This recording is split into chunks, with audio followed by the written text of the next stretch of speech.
Rahasia besar akhirnya terbongkar. Sosok hebat ini bongkar. Ternyata ada dua pemain naturalisasi timnas Indonesia ribut di ruang ganti usai kalah lawan Jepang. Kira-kira siapa ya dua sosok tersebut? Nah, ini baru kabar bahagia. Akhirnya PSSI dan pemuja Patrick Kluivert auto nangis. JJ kembali bocorkan satu hal soal Shin Tae-yong di timnas Indonesia. Apakah ada kejutan baru? Yes, doa publik terkabul. Tom Hai gak jadi main di Liga Indonesia, bahkan akan gabung klub top di Belanda. Kira-kira klub apa ya itu? Yuk tonton video sampai selesai ya guys. Jangan lupa klik subscribe supaya dapatkan berita terbaru dari kami. Anggota DPR RI dari Partai Gerindra, Andre Rosiade, yang juga dikenal sebagai mertua pemain Timnas Indonesia, Pratama Arhan, serta penasehat klub Semen Padang, kembali menjadi sorotan publik terkait pernyataannya tentang kondisi ruang ganti Timnas Indonesia. Pernyataan ini muncul setelah kekalahan telak 6-0 yang dialami Timnas Indonesia saat melawan Jepang dalam pertandingan kualifikasi Piala Dunia 2026 yang digelar beberapa waktu lalu. Kejadian ini bermula dari sebuah komentar yang dilayangkan seorang netizen bernama Akbar di akun Instagram Andre Rosiade. Dalam komentarnya, Akbar mempertanyakan kapasitas Andre sebagai pengamat sepak bola dengan menyatakan bahwa ia baru aktif mengomentari dunia sepak bola setelah memiliki menantu yang berprofesi sebagai pemain timnas serta terlibat mengurus klub Semen Padang. Akbar juga menyinggung pelatih timnas Indonesia saat ini, Coach Patrick, dengan nada kurang suka dan menilai bahwa pembahasan terkait aktivitas pelatih di luar lapangan seperti jalan-jalan tidak perlu dibesar-besarkan. Akbar dalam komentarnya juga menegaskan bahwa suasana ruang ganti timnas Indonesia sekarang lebih baik dibandingkan dengan masa kepelatihan sebelumnya.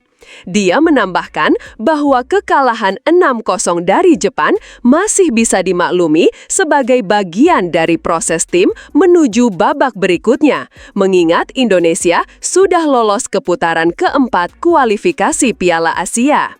Dia mengingatkan agar orang-orang tidak sok kritis dan menuduh bahwa kritik tersebut lebih dilatar belakangi rasa benci. Menanggapi komentar tersebut, Andre Rosiade memberikan jawaban yang tegas dan lugas. Dalam balasannya, ia menyatakan bahwa pada saat kekalahan 6-0 dari Jepang, memang benar terjadi perselisihan antara dua pemain naturalisasi di ruang ganti timnas Indonesia. Hal ini menurutnya bertolak belakang dengan klaim bahwa suasana ruang ganti saat ini lebih baik dari sebelumnya. Andre bahkan menantang PSSI, Persatuan Sepak Bola Seluruh Indonesia, untuk membantah pernyataannya tersebut jika dianggap tidak benar. FYI, di saat Indonesia kena cukur 6-0 sama Jepang, ada dua pemain naturalisasi ribut di ruang ganti. Itu yang kata Anda suasana ruang ganti lebih baik. Kalau pernyataan saya ini tidak benar, minta PSSI ngebantah. Tulis Andre dalam balasan komentarnya di Instagram. Pernyataan Andre ini langsung menjadi perbincangan hangat di kalangan netizen dan pecinta sepak bola nasional. Banyak yang mendukung keberanian Andre untuk mengungkap fakta di balik layar, sementara sebagian lainnya tetap kritis terhadap dinamika internal timnas yang selama ini jarang terekspos ke publik. Andre Rosiade sendiri memang dikenal aktif memberikan pendapat terkait sepak bola Indonesia, terutama karena keterlibatannya langsung dengan dunia sepak bola melalui peran sebagai penasehat klub Semen Padang serta hubungan keluarga dengan pemain timnas Indonesia. Sikap vokalnya ini kerap menjadi sumber informasi menarik sekaligus menambah perspektif mengenai kondisi tim nasional yang selama ini dinilai kurang transparan oleh publik. Kekalahan 6-0 dari Jepang sendiri merupakan salah satu hasil paling memalukan yang dialami timnas Indonesia dalam beberapa tahun terakhir. Hasil tersebut memicu banyak kritik dari berbagai pihak, mulai dari supporter, media, hingga pakar sepak bola. Kondisi ruang ganti dan dinamika internal tim menjadi salah satu fokus utama kritik karena dipercaya mempengaruhi performa tim di lapangan. Situasi ini juga menimbulkan tanda tanya besar mengenai profesionalisme dan manajemen timnas Indonesia di bawah kepelatihan Coach Patrick. Sejumlah pihak berharap agar PSSI dapat segera melakukan evaluasi menyeluruh agar kualitas dan atmosfer di ruang ganti maupun tim secara keseluruhan dapat kembali kondusif dan mendukung prestasi yang lebih baik. Hingga saat ini, PSSI sendiri belum memberikan tanggapan resmi terkait pernyataan Andre Rosiade tentang perselisihan pemain naturalisasi di ruang ganti tersebut. Publik pun menantikan klarifikasi dari pihak federasi agar informasi yang beredar bisa dipastikan kebenarannya dan dapat menjadi bahan evaluasi ke depan. Sebagai pengamat dan insider sepak bola nasional, Andre Rosiade terus menegaskan pentingnya transparansi dan penanganan serius terhadap masalah internal timnas agar cita-cita memperkuat sepak bola Indonesia bisa tercapai. Melalui pernyataan terbuka seperti ini, diharapkan ada perhatian lebih dari berbagai pihak untuk mendukung kemajuan sepak bola tanah air.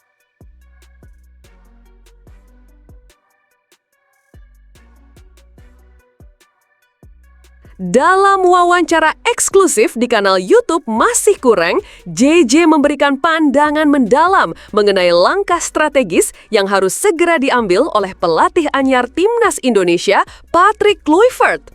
Fokus utama adalah bagaimana agar skuad Garuda bisa tampil optimal dan tidak terjebak dalam kesulitan saat menghadapi tim-tim kuat dari kawasan Timur Tengah seperti Irak, Arab Saudi, Qatar, hingga Oman. JJ membuka pembicaraan dengan membahas kegagalan timnas Indonesia di Piala AFF 2024 yang menjadi sorotan publik. Namun, ia menegaskan bahwa kegagalan tersebut sebenarnya bukan alasan utama di balik pemecatan Shin Tae-yong. Menurut JJ, hasil minor di turnamen tersebut lebih merupakan bagian dari proses pembinaan tim muda U22 yang memang sengaja dibawa STY dengan tujuan uji coba. Tapi AFF nggak ada targetnya, emang nggak ada target, kita uji coba, tegas JJ, sekaligus menepis anggapan bahwa timnas ditargetkan lolos semifinal.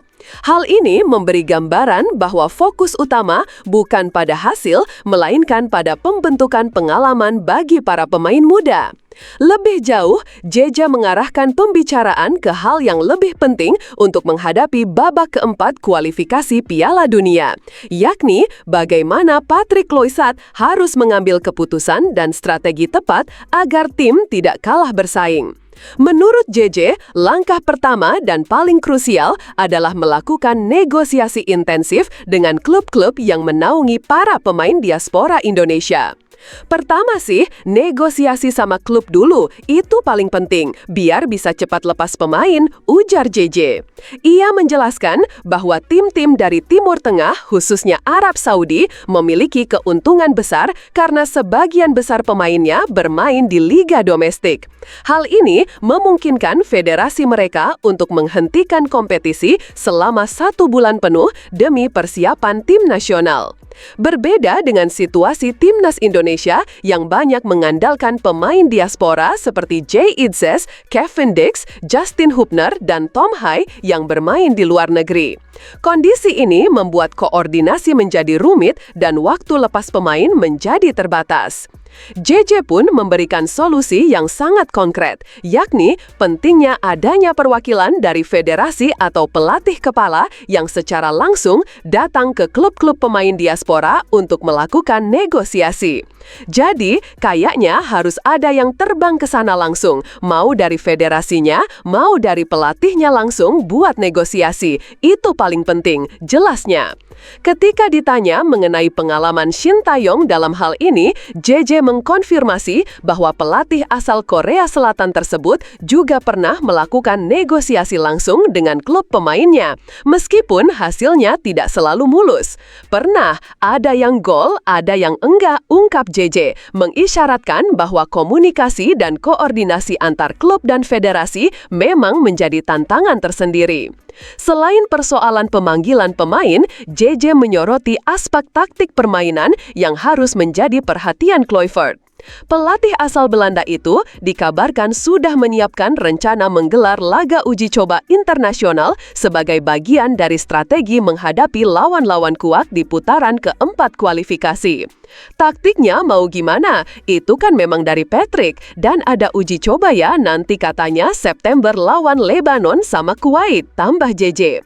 Pilihan lawan uji coba dari kawasan Timur Tengah ini dinilai sangat tepat untuk membantu Kluivert dan timnya menyesuaikan diri dengan gaya permainan khas wilayah tersebut yang dikenal mengedepankan permainan fisikal dan tempo cepat.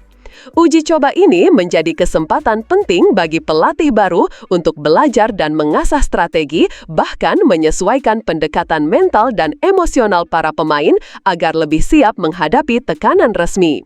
JJ juga mengingatkan agar Kluivert tidak ragu mengambil pelajaran dari era Shin Tae-yong, terutama dalam mengelola emosi pemain dan menyiapkan strategi fleksibel untuk berbagai skenario pertandingan. Bagaimana menurut Anda, Sobat Sepak Bola? Apakah Anda setuju dengan pandangan JJ tentang negosiasi intensif dengan klub pemain diaspora? Atau bagaimana menurut Anda strategi Kluivert dalam menghadapi tantangan berat di babak kualifikasi? Apakah uji coba melawan tim-tim Timur Tengah sudah tepat sasaran? Mari kita diskusikan lebih jauh. Jangan ragu untuk berbagi pendapat, pengalaman, dan harapan Anda untuk masa depan Timnas Indonesia di kolom komentar di bawah ini. Setiap suara Anda sangat berarti untuk kemajuan sepak bola Indonesia.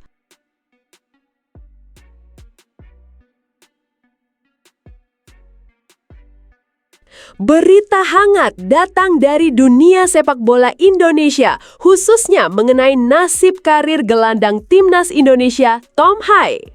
Akun media sosial yang fokus membahas pemain keturunan dan Timnas Indonesia, @footballindonesia, mengabarkan bahwa minggu ini Tom Hai akan mengadakan pertemuan penting dengan salah satu klub Eredivisie, kasta tertinggi Liga Sepak Bola Belanda. Minggu-minggu ini akan ada pertemuan salah satu klub Eredivisie dengan Tom Hai, tulis @footballindonesia pada Senin 7 Juli 2025. Kabar ini tentu disambut antusias oleh para penggemar sepak bola tanah air, mengingat status Tom yang kini berstatus tanpa klub sejak kontraknya bersama Almere City berakhir pada 30 Juni 2025. Tom Hai yang kini berusia 30 tahun memang sempat menjadi pemain dengan rating tertinggi di Almere City selama musim 2024-2025. Sayangnya, performa apiknya tak cukup menyelamatkan Almere City dari degradasi. Keadaan tersebut akhirnya mendorong Tom untuk tidak memperpanjang kontrak bersama klub tersebut dan mencari tantangan baru. Sebelumnya, sempat beredar rumor bahwa Tom akan segera merapat ke Persija Jakarta, salah satu klub raksasa Liga 1 Indonesia pada musim panas tahun ini. Namun, rumor tersebut memudar setelah Persija justru mendatangkan pemain keturunan lain, Jordi Amat, pada 5 Juli 2025.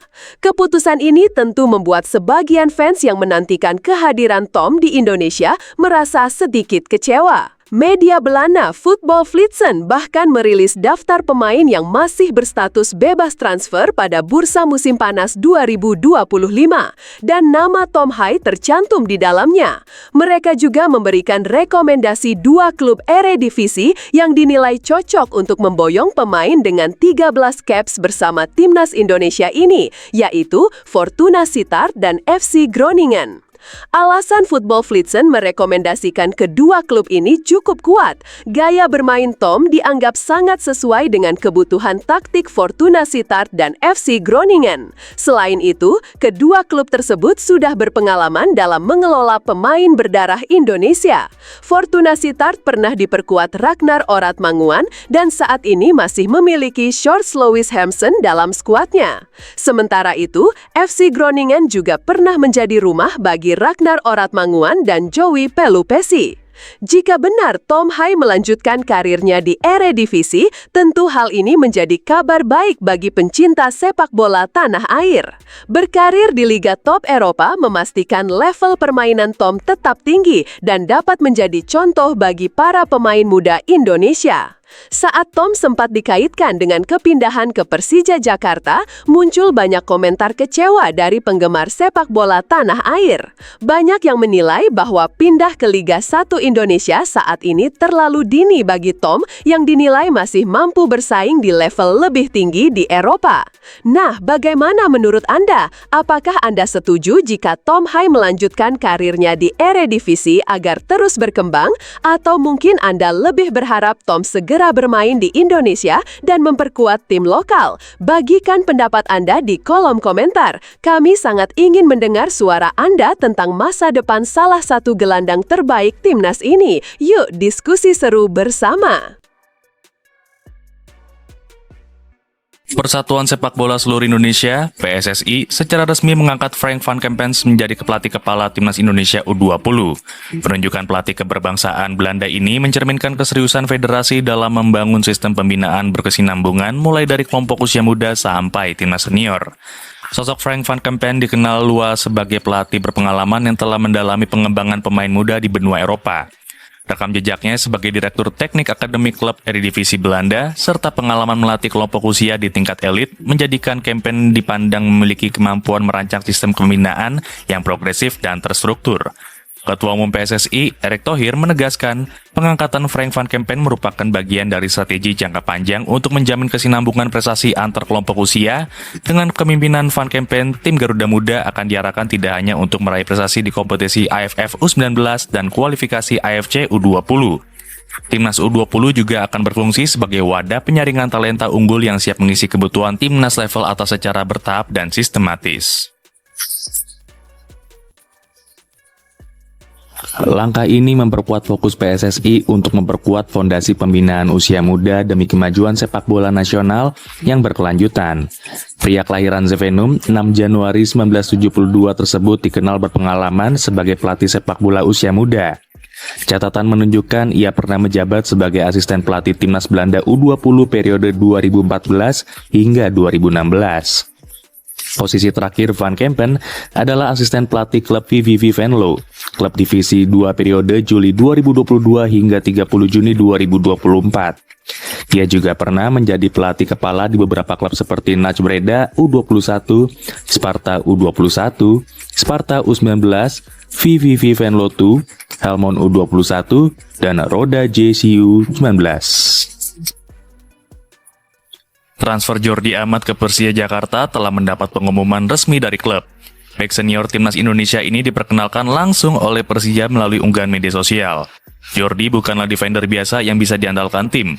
Pemain ini merupakan sosok berpengalaman yang telah mengarungi berbagai kompetisi dan merasakan suasana pertandingan yang beragam, dari La Liga sampai Premier League hingga wilayah Asia Tenggara. Kontrak yang ditandatangani Jordi Amat bersama Persija berlangsung selama 1 tahun. Kesepakatan ini dilengkapi dengan opsi perpanjangan 1 tahun tambahan. Prestasi cemerlang tidak hanya diraih Amat di level klub, catatan istimewa juga dikumpulkannya bersama tim nasional Indonesia. Pemain timnas Indonesia, Stefano Lillipali, resmi bergabung dengan Dewa United untuk musim 2025-2026. Lillipali bergabung dengan Dewa United sebagai pemain pinjaman dari Borneo FC. Kedatangan Lillipali diharapkan mampu menambah kekuatan Dewa United yang juga akan mewakili Indonesia di AFC Challenge musim depan. Persebaya Surabaya dijadwalkan menjalani pemusatan latihan ke Australia mulai 6 sampai 9 Juli 2025. Selain menjalani mini training camp, tim Bajul Ijo juga dijadwalkan melakukan uji coba dengan Western Australia Football Team. Tapi skuad asuhan Eduardo Perez harus kehilangan strikernya Flavio Silva yang ditransfer ke klub asal Afrika Selatan. Alhasil pelatih Persebaya fokus membenahi lini depan. Tim Bajul Ijo juga tengah memburu pemain asing untuk mengisi kekosongan posisi yang ditinggalkan Silva. Meski demikian, Persebaya akan memaksimalkan 3 pemain yang dinilai mampu jadi penyerang tengah, yaitu Malik Rizaldi, Rizky Dwi Pangestu, dan pemain asal Serbia, Dejan Tumbas. Ketiga pemain ini diberikan pelatihan khusus langsung dari pelatih kepala Eduardo Perez pada Sabtu kemarin sebelum bertolak ke Australia. We need work not only finishing, no? There's work also every day with different lines, okay, for training more specific these situations. How about Flavio? You need to ask this is one question that you need to ask the club. I speak about the player that I have. Pemusatan latihan ke Australia diharapkan berdampak positif bagi Persebaya Surabaya untuk mengarungi Liga 1 musim depan. Persib Bandung harus menelan kekalahan di partai pembuka turnamen pramusim Piala Presiden 2025 melawan klub asal Thailand Port FC. Bermain di Stadion Sijalak Harupat Bandung, tuan rumah sebenarnya memiliki peluang di menit awal. Serangan cepat dari Zulkifli dari sisi kiri lapangan mencoba merangsek masuk ke kotak penalti lawan. Tapi tendangan kaki kiri Zulkifli masih bisa dihalau kiper Port FC. Jelang turun minum, Asnawi Mangko Alam dan kawan-kawan mulai tampil mendominasi. Di ujung babak pertama akhirnya Port FC mencetak gol pertama. Aksi individu pemain nomor 10 Port FC, Pala, sukses menjebol gawang Persib yang dijaga Teja Paku Alam. 1-0 Port FC unggul. Memasuki babak kedua, Port FC gandakan keunggulan lewat titik putih di menit ke-66. Gelandang timnas Thailand, Paradol Chamrasamy yang ditunjuk sebagai eksekutor, sukses menjalankan tugasnya. Teja Paku Alam tak mampu menghalau tembakan pemain Port FC. Pertandingan tuntas dengan skor akhir 2-0 atas kemenangan Port FC. Meski kalah, pelatih Persib Bojan Hodak mengaku cukup puas dengan performa anak asuhnya, terutama pada babak pertama. Menurutnya, di tengah persiapan yang cukup singkat, semua pemain tetap bekerja keras dan berusaha mengeluarkan kemampuan terbaiknya pada laga perdana ini. Selanjutnya Persib akan melawan Dewa United pada Selasa 8 Juli mendatang. But still other players don't understand him. So I think that this coming with the training, we play together. So this one until we start the league definitely. Grup A Piala Presiden 2025 dibuka laga antara klub asal Inggris Oxford United melawan Liga Indonesia All Star. Oxford turun dengan kekuatan terbaiknya, bermain di Stadion Utama Gelora Bung Karno, Jakarta sejak menit awal pertandingan. Oxford langsung menekan, alhasil di menit keempat, gol pembuka tercipta. Umpan silang Matt Phillips dari kanan lapangan dituntaskan Mark Harris yang tak terkawal di tiang jauh. 1-0 Oxford unggul. Witan Sulaiman dan kawan-kawan tak patah arang. Gol balasan tercipta di menit ke-14 lewat Rico Simanjuntak yang memanfaatkan kesalahan barisan pertahanan Oxford. Skor berubah 1-1. Oxford kembali tunjukkan dominasinya. Pada menit ke-30 Haris gandakan keunggulan lewat aksi individu yang mengoceh kiper Reza Arya. Oxford menutup babak pertama dengan mencetak gol ketiga lewat tandukan Helik. Memasuki babak kedua, dominasi Oxford tak terbendung. Gol keempat tercipta di menit ke-53.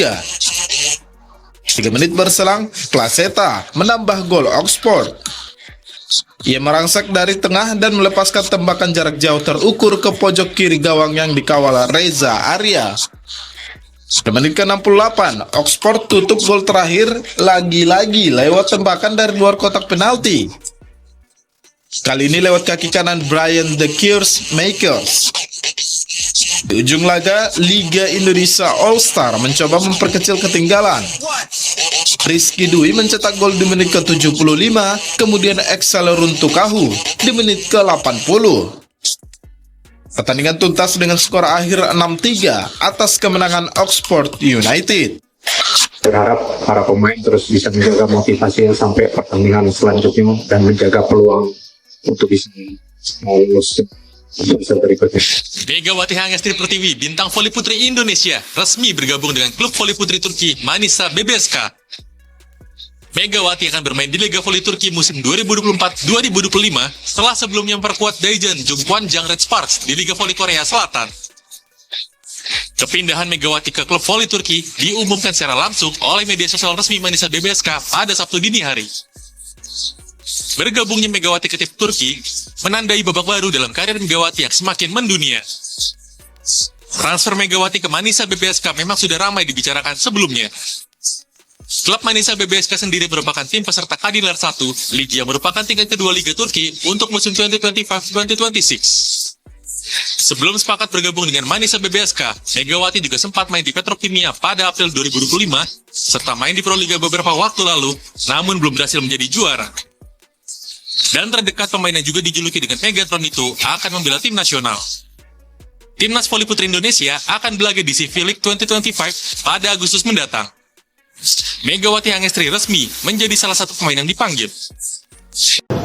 Sejumlah warga Palestina tewas dan lainnya cedera setelah serangan Israel menghantam bangunan tempat tinggal di lingkungan Sheikh Radwan, kota Gaza, Gaza Utara, Palestina pada Sabtu malam waktu setempat.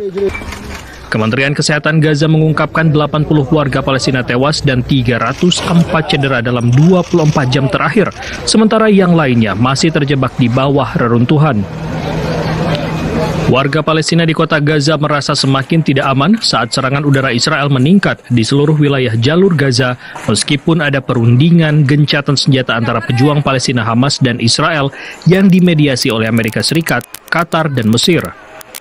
Sumber medis melaporkan 70 warga Palestina tewas dan 300 terluka dalam serangan sejak Sabtu dini hari.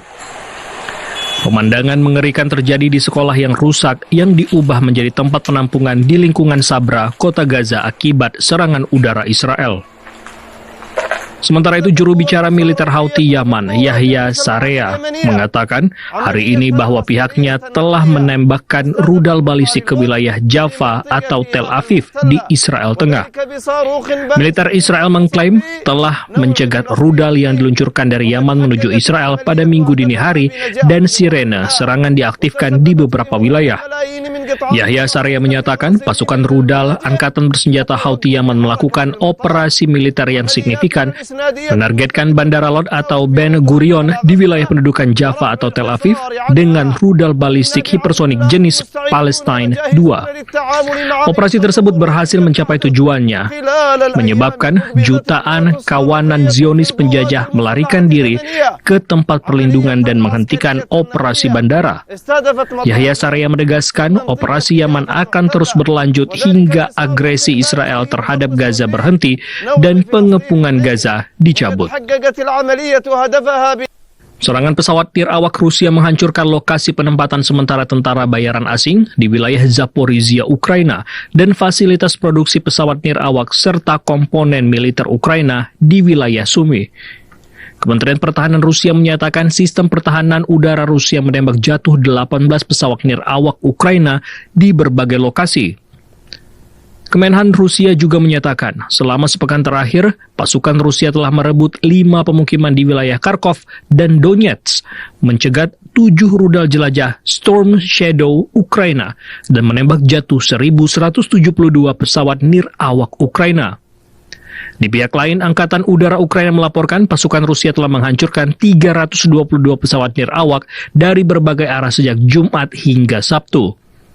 Pasukan Pertahanan Udara Ukraina telah menetralisir 292 di antaranya, termasuk 157 yang ditembak jatuh oleh senjata api dan 135 yang hilang.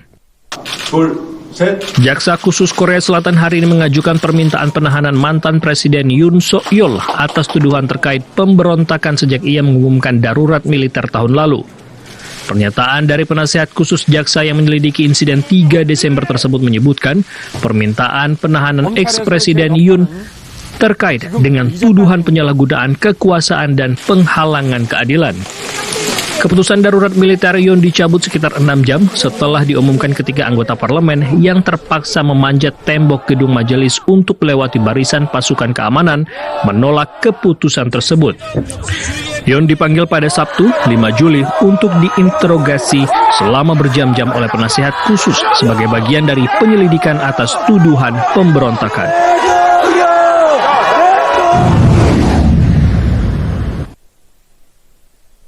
Rumah-rumah terendam sebagian dan arus deras sungai meluap di Georgetown, Texas, Amerika Serikat setelah hujan yang lebih deras dari perkiraan telah memicu banjir bandang di bagian tengah negara bagian Amerika Serikat itu.